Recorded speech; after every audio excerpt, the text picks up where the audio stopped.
Welcome to the podcast. I am Camille Castañeda and this is Sparked Realities. So this is our fourth episode, o diba?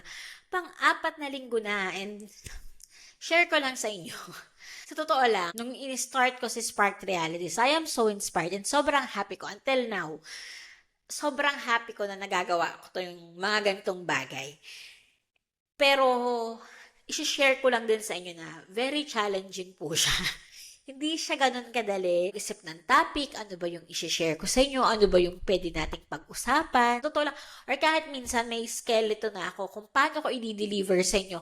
When I'm talking in front of the camera, hindi pa rin ganun kadaling i-deliver. Andiyan yung ipopost ko muna, stop ko muna, uulitin ko muna. This is a very challenging one. Pero, thank you for my family, friends, and other supporters na naniniwala and nanonood po. Ayun, so quick sharing lang ng nagiging journey ko dito sa podcast. So for today's episode, let's talk about self-love. So what self-love truly is. So, syempre, nag-search tayo. Pero sa akin, naniniwala din naman ako that self-love is knowing your self-worth. Doon yung start. Kasi pag nalaman mo yung value mo, yung halaga mo, alam mo na how you should be treated. Alam mo yun, doon na mag-start na magkaroon ka ng safe boundaries, you are able to say no and understanding self-emotions. So, napakahalaga nun. Kasi, doon din mag-start kung paano tayo mas makakapag-socialize din, how we could deliver our love as well sa ibang tao. Ayun. So, why self-love can feel so hard? So, para sa akin, mahirap siya kasi parang feeling natin, guilt. Alam mo yan, we feel guilty pag inuuna natin yung sarili natin. Pero sabi nga, we cannot give something that we don't have. 'Di ba? So, kung wala tayong, alam mo yun, pagpapahalaga sa sarili natin, so how we could also do it sa ibang tao. And minsan, I think, doon din tayo nagiging toxic if hindi natin minamahal ng ayos yung sarili natin. Doon tayo mas nagiging demanding sa love, sa attention, sa validation. Kasi lahat ng pagmamahal, hinihingi natin sa labas. Alam mo yun, doon natin kinukuha yung halaga natin sa ibang tao.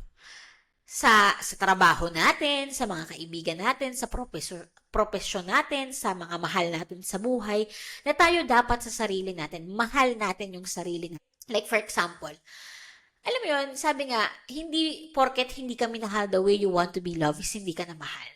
Pero I think this is a good example na minsan, minamahal naman tayo eh.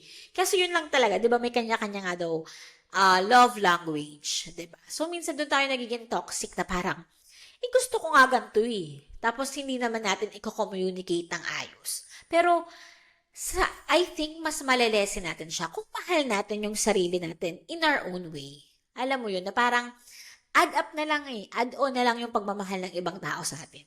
'Di ba? Na alam natin yung halaga natin. Alam mo yun, minsan kasi syempre, yung mga mahal din naman natin sa buhay, hindi rin naman sila perfect. As well as tayo. Ganon din naman tayo sa kanila na may mga moment of pitik, may mga moment of mga maling nasasabi, misunderstandings, na minsan, pag nagawan tayo ng ganong negative ng ibang tao, mag-aano na tayo, magkukubli na tayo, malulungkot na tayo, tapos feeling natin, hindi tayo kamahal-mahal, hindi tayo mahalaga. Pero, hindi naman, diba? Nagkataon lang na maybe, hindi yun yung best version ng self nila, may pinagdadaanan lang something. So, ang hirap, diba? Na parang nakabase yung kaligayahan natin, nakabase yung halaga natin, kung paano tayo itatrato ng ibang tao, hindi naman natin mapanghahawakan yun eh. 'Di ba? Hindi naman natin maipapangako yun. Kasi, it's beyond our control. The only one or the only thing that we can control is yung sarili natin, how we will react, how we will process it, kung paano tayo magkukup. So, kung mahal natin yung mga sarili natin on our own, 'di ba? And alam natin yung halaga natin. Ano man yung mangyari from the external factors, pumitik man sila, makasabi man sila ng masakit, ng masamang salita, alam pa rin natin sa sarili, alam pa rin natin sa sarili natin na, hindi ako yun. 'Di ba? Na parang, I should not be treated that way. 'Di ba? Hindi yun yung magde-define ng pagkatao. 'Di ba? Hindi porket gano'n ako, hindi na ako kamahal-mahal. I am valuable. Yun, having boundary and being able to say no talaga, 'di ba? Huwag tayong mag-guilty kung hindi talaga tayo feeling at ease doing something, 'di ba? Or like for example, pagpapautang, 'di ba? Yan yung mga, "Uy, kamusta ka na?" 'Di ba? Yan yung mga factor na ganyan na minsan ang hirap naman talaga to say no, pero minsan kasi, alam mo sa sarili mo, kakapusin ka talaga, you're not capable of, alam mo yon for now, hindi agad-agad kaya mong magbigay kasi may mga other priorities ka, kakapusin ka din, ganyan, so on and so forth. Walang masama, don't feel so guilty, and forgive yourself na hindi mo din kayang mag-show up most of the time.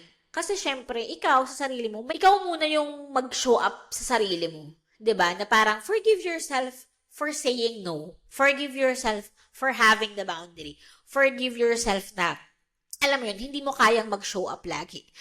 Para sa akin, those people na mahal ka naman talaga, mahalaga ka naman din talaga, will eventually stick with you. 'Di ba? Maiintindihan ka nila.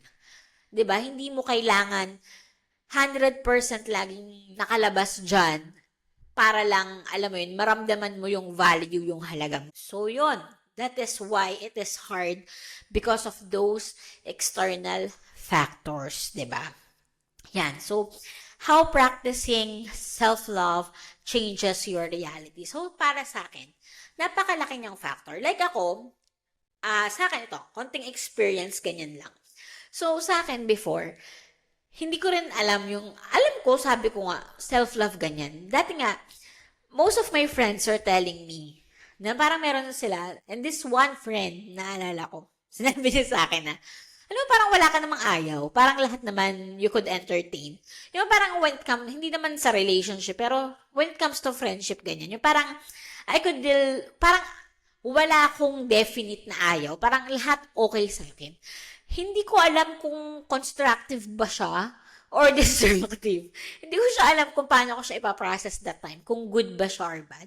Pero ewan ko that time, maganda naman yung pagkakasabi niya, pero nung sinabi niya yun sa akin, hindi ko alam kung masasaktan ba ako or matutuwa ako na ganun. Pero yung totoo, yung na-feel ko that time, parang na-hurt ako, na parang, so parang ang dating kasi sa akin, wala akong okay lang sa akin lahat.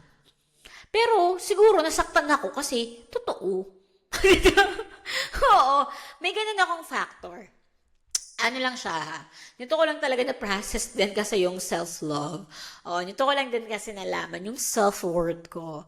Oh, it took me 30 years din guys. So kayo mag-alala.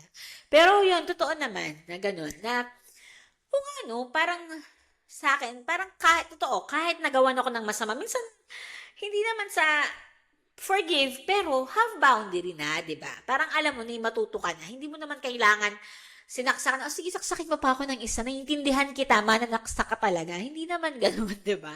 Kumbaga, alam mo na, okay, I forgive you in my heart, pero, syempre, I will have my boundary na iingatan ko na rin yung sarili ko from you.